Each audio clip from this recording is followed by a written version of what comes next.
Hi everybody, welcome back. Today I'm going to share a short video with you. We're going to talk about using Flexi Foam. For today's example, I'm going to use the Home Sewn projects. I already have a video showing how to make the April quilt. I'll go ahead and link that below. Here's the April mini quilt, and I'm going to work with this panel here. This is panel number 2, and we're going to add Flexi Foam to the clouds. If you've never worked with Flexi Foam, this is what it looks like. They call it a dimensional interfacing. It adds shape and soft structure to your projects. You can use it with other Kimberbell stabilizers. You can see that it's got a little bit of lift and squish to it. I'll make sure that this is linked below. What I've done is I started this tile as if I was at the beginning. So I already put down my light mesh cutaway. I did the batting placement, the batting tack down. I trimmed the batting, my fabric placement, fabric tack down, and I've got all the background quilting. So everything is here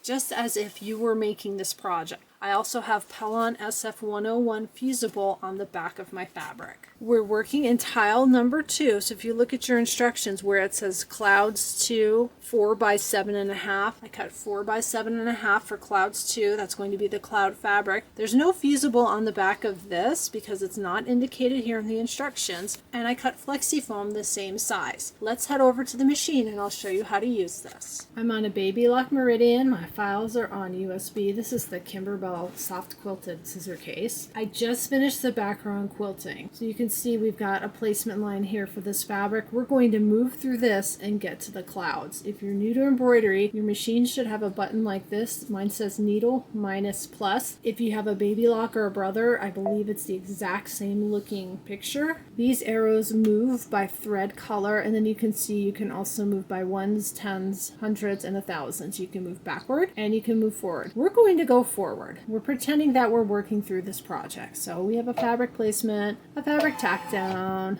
then we work through our rainbow. Now you can see we have the placement line. Since Flexi Foam isn't part of the instructions for this, there's a couple of things we're going to do to make this work. I'm going to hit OK. We're going to stitch out this placement line. The placement lines have stitched for our clouds. We've got a cloud here, here, and here, and I cut my Flexi Foam the exact same size as the fabric per the instructions. Treat it like you would a piece of fabric, cover the placement lines. Now you're going to want to tape this because see how puffy it is? You can't just leave it there and start without taping it because it's going to move around. So I'm going to add tape to this. I've got some tape at the top, on the sides, and at the bottom. The next step on our machine would be the fabric tack down. We're going to use that to tack down the Flexi Foam. So we'll put this back on the machine and I'm going to stitch out that fabric tack down line, which is going to tack down the Flexi Foam.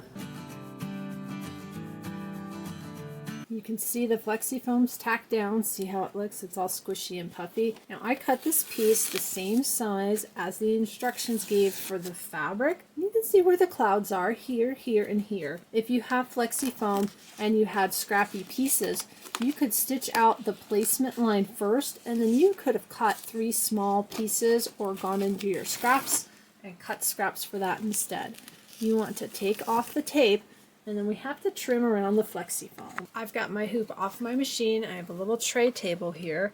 Usually I use double curve applique and snips when I work on the Kimberbell projects. I think the double curve applique is probably going to work better for the Flexi Foam.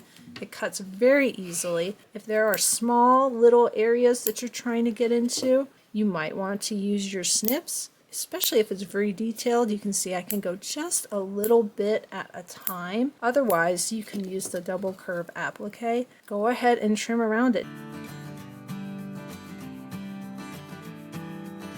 I've got all that trimmed. I'm going to save this. You can see there's quite a bit left in between the parts that are cut out. I might be able to use that later. Next, we're going to want to place and tack down our fabric, but our machine thinks we just did that, but we actually used Flexi Foam. So the machine is on the step with the decorative stitching. Let me show you how to back that up so we can place our fabric, tack it down, and then do the decorative stitching. Here's where you are right now in the design. This is the decorative stitching for the clouds. We don't want that. We actually have to go back and tack down our fabric. Needle minus plus.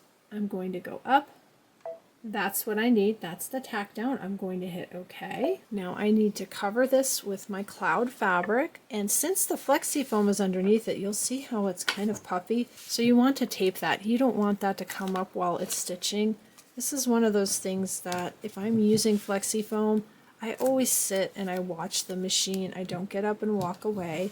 Make sure you've got this taped down, and then we're going to stitch that tack down line.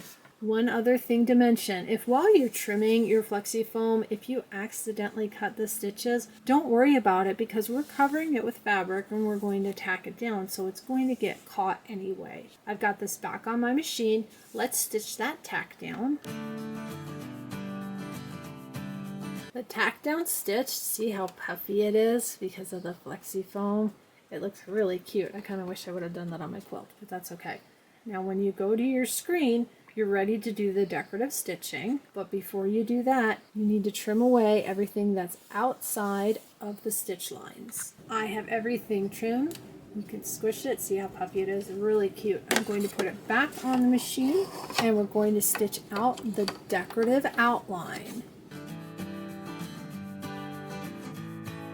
This is all stitched out. Let's go have a look. Here's our finished clouds with the Flexi Foam and the decorative stitching. It came out great. You can see the dimension that the Flexi Foam gives to your piece, how it pops up off your background fabric. It's got that nice little squish to it. It's like a little pillow. If you don't have Flexi Foam, you can use 1 or 2 layers of batting. Just make sure you tape it in place when you're doing that tack down so it doesn't slide. I hope this video was helpful. I hope that answers questions about how you add Flexi Foam to your projects that may not necessarily call for it in the instructions. Please leave me any comments or questions below the video. If you're going to purchase Flexi Foam, I'll have that linked below. I'll ask you to please consider using my links. I get a small commission, but more important, it lets Kimberbell know that people are watching and enjoying my content. I'll be back in April to work on the May Home Sewn tiling scene, and coming up, I'm going to be working on the Sippin' on Sunshine quilt. I'm waiting for my fabric kit. My Hoop Studio project is also in the mail and on the way, and I'll be bringing you Perfectly Pieced and Applique of the Month. I'll link all my playlists below for you. Thank you again for watching. Happy embroidery. I'll see you next time.